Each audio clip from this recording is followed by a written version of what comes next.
مسجد جمال مصطفیٰ میں شیخ الاسلام ٹرسٹ کی جانب سے ہفتہ سنی اجتماع، جس میں ہم اور آپ شریک ہیں، اللہ تبارک و تعالی ہم سب کی حاضری کو قبول و منظور فرمائے۔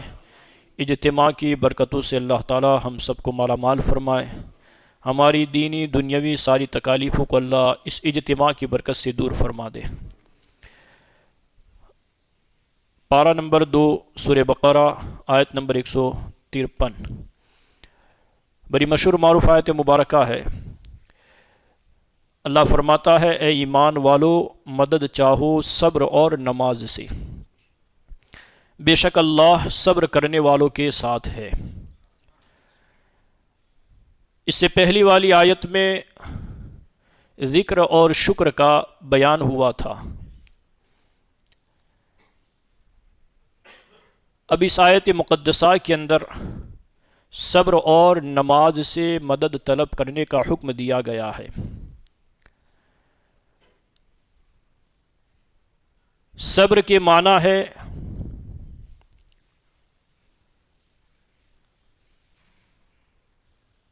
کسی چیز کو، اپنے نفس کو کسی چیز سے باز رکھنا جس کا تقاضا عقل اور شریعت کرتی ہو۔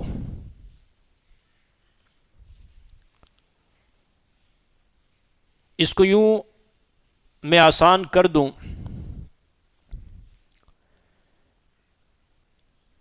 کہ اپنی خواہشات کو عقل اور شریعت کے تقاضوں کے مطابق رکھنا، اس کا معنی ہے صبر۔ صبر کی بڑی فضیلتیں ہیں۔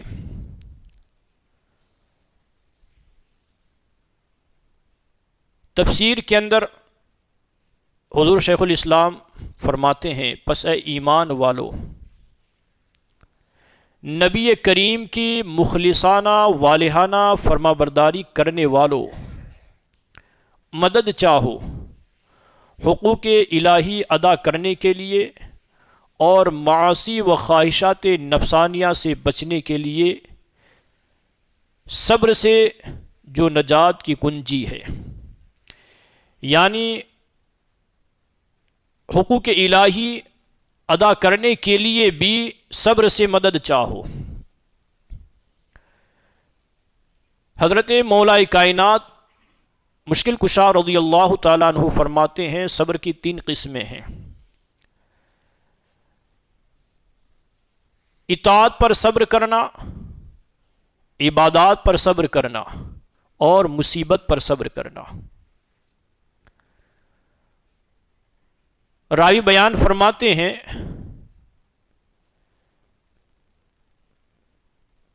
کہ مصیبت پر صبر کرنا یہ اچھا ہے، مگر اس سے اچھا یہ ہے کہ ہم اپنے نفس کو حرام کاموں سے روکیں، اس سے بھی اچھا صبر ہے۔ ہم اپنی خواہشات کو حرام کاموں سے باز رکھیں، یہ اس سے بھی اچھا صبر ہے۔ حدیث پاک میں ہے، ایمان کے 2 حصے ہیں،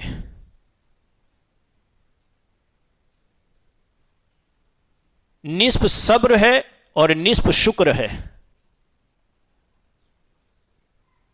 یعنی یوں سمجھ لیجئے کہ صبر اور شکر جس میں جمع ہو جائے وہ کامل ایمان والا۔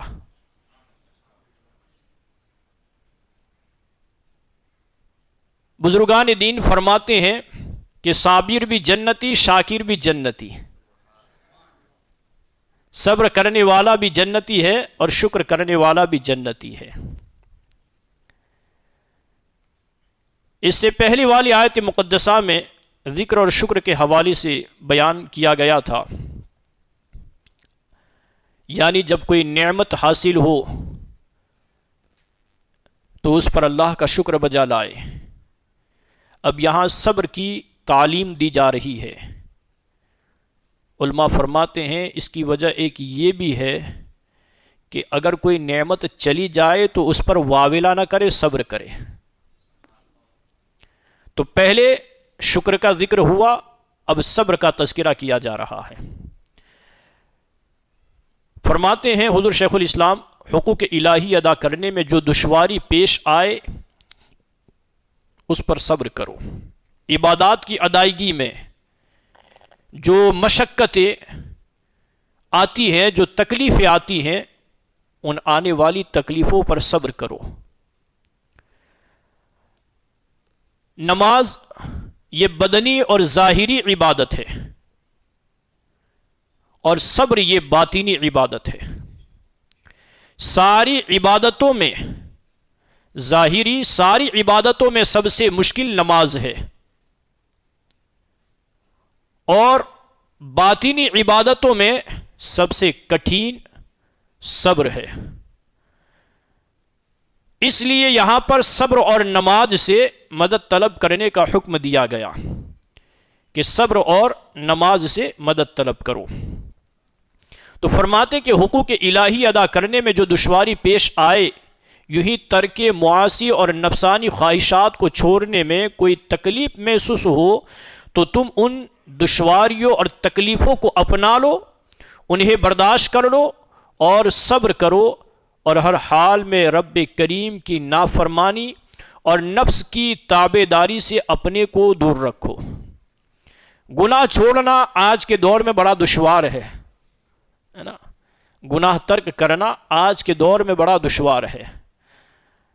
اب اگر کوئی گناہ چھوڑ لیتا ہے، ظاہر سی بات ہے گناہ کا ترک کرنا نفس کے اوپر گرا گزرتا ہے، تو ترک گناہ یہ نفس پر دشوار ہے، اور جو ترک گناہ کر لے اور اس دشواری کو برداشت کر لے، یہی تو صبر ہے، یہی تو صبر ہے۔ فرماتے ہیں صبر کے ساتھ ساتھ مدد طلب کرو نماز سے۔ حضرت حذیفہ بن یمان رضی اللہ تعالیٰ عنہ فرماتے ہیں کہ جب اللہ تبارک و تعالی، جب اللہ کے رسول صلی اللہ تعالی علیہ وسلم کو کوئی مصیبت پیش آتی یا کوئی سخت مہم درپیش ہوتی تو آقا کریم صلی اللہ علیہ وسلم مسجد میں تشریف لے جاتے اور نماز پڑھتے، یعنی اس آنے والی مصیبت پر نماز سے مدد طلب کرتے۔ اور جب بندہ نماز سے مدد طلب کرتا ہے تو اللہ تبارک و تعالیٰ اس کی برکت سے اس کی مصیبت کو دور فرما دیتا ہے۔ حضرت عباس رضی اللہ تعالیٰ عنہ فرماتے ہیں، خود ہی فرماتے ہیں کہ ایک سفر سے واپسی پر مجھے کسی نے خبر دی کہ تمہارے بیٹے کا انتقال ہو چکا ہے۔ فرماتے ہیں میں سواری سے اترا، 2 رکعت نفل نماز ادا کی، استرجاع یعنی انا للہ و انا الیہ راجعون پڑھا، اور پھر میں نے کہا کہ اللہ تعالیٰ نے یہی تو حکم دیا ہے،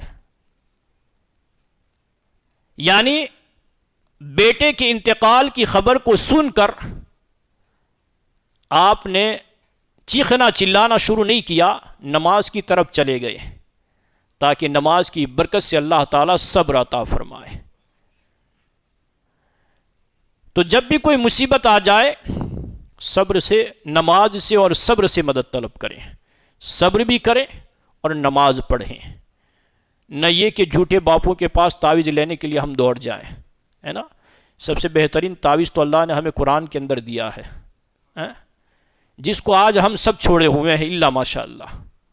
آج صحیح جو ہے ان کے پاس جانے سے علماء منع نہیں فرماتے ہیں، لیکن آج کی ہماری جو عوام ہے وہ بس تھوڑی سی تکلیف آئی اللہ کو یاد نہیں کریں گے، سیدھے باپو کے پاس، جعلی باپو،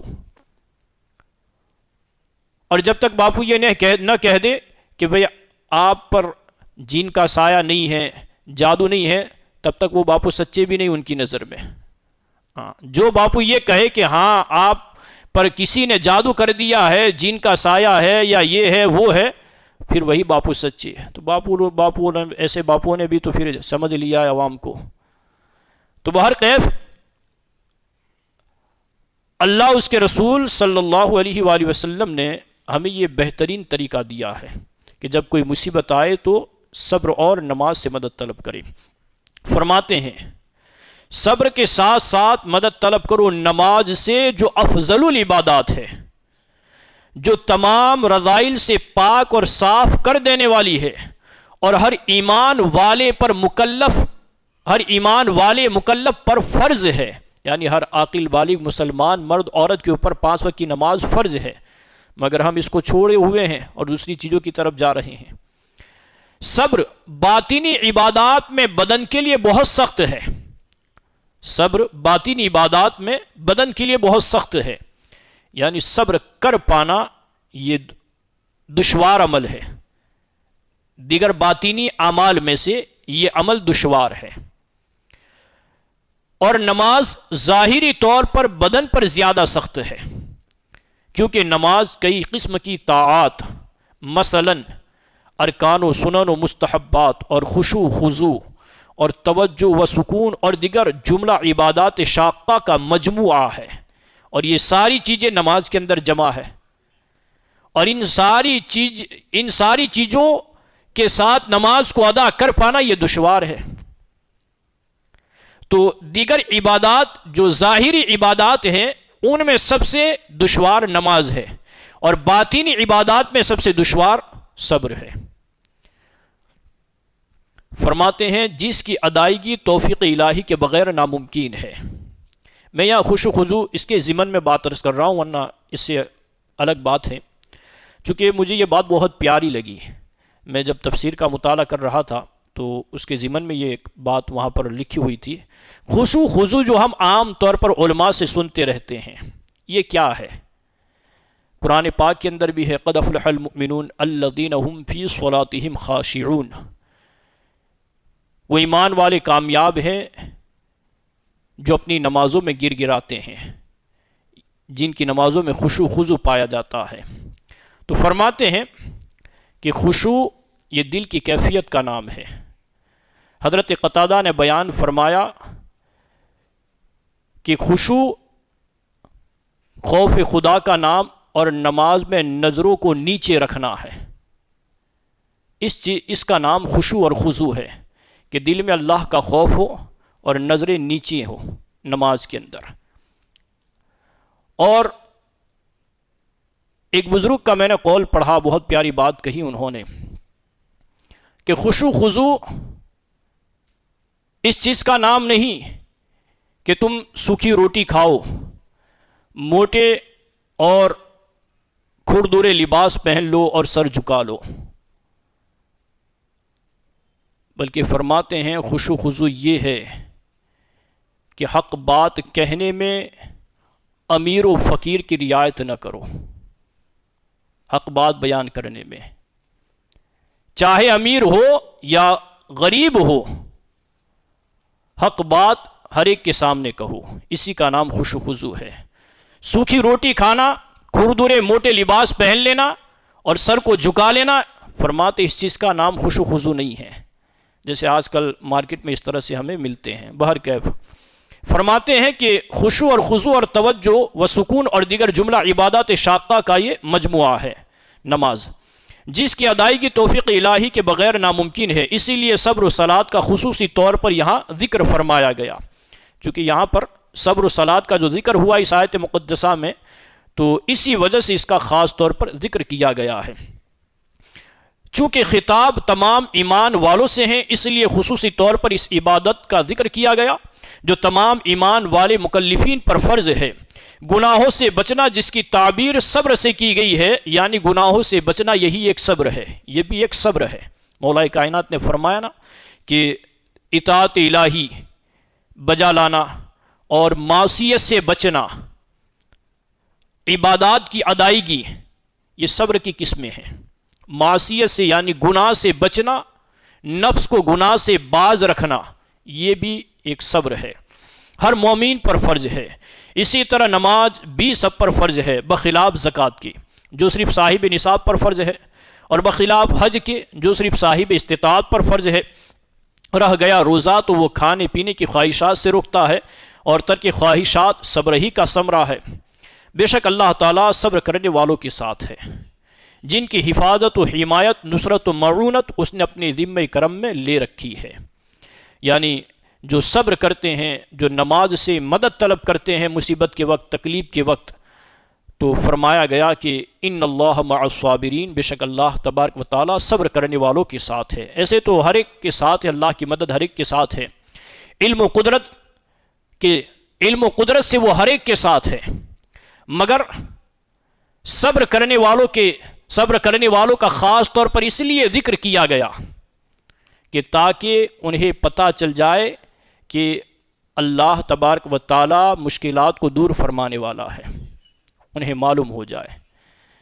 تو یہ بڑی پیاری آیت مبارکہ ہے، اور اس کی تفسیر بھی آپ نے سماعت کی۔ اور شیخ الاسلام ٹرسٹ کے اجتماع کا مقصد صرف آپ کی مسجد میں آنا اور بیان کر کے گزر جانا نہیں ہے، بلکہ جو مسائل بیان کیے جاتے ہیں، تفسیر اشرفی سے جو درس دیا جاتا ہے، مقصد یہ ہے کہ آپ سن کر اسے اپنی زندگیوں میں داخل کریں، اتاریں، اس کے مطابق اپنے شب و روز گزارنے کی کوشش کریں، ہے نا۔ اللہ تعالی ہم سب کو ذکر کی، شکر کی، صبر کی توفیق عطا فرمائے۔ اللہم آمین۔ استغفر اللہ رب من کل ذنب واتوب الیہ وما علینا الا البلاغ۔ السلام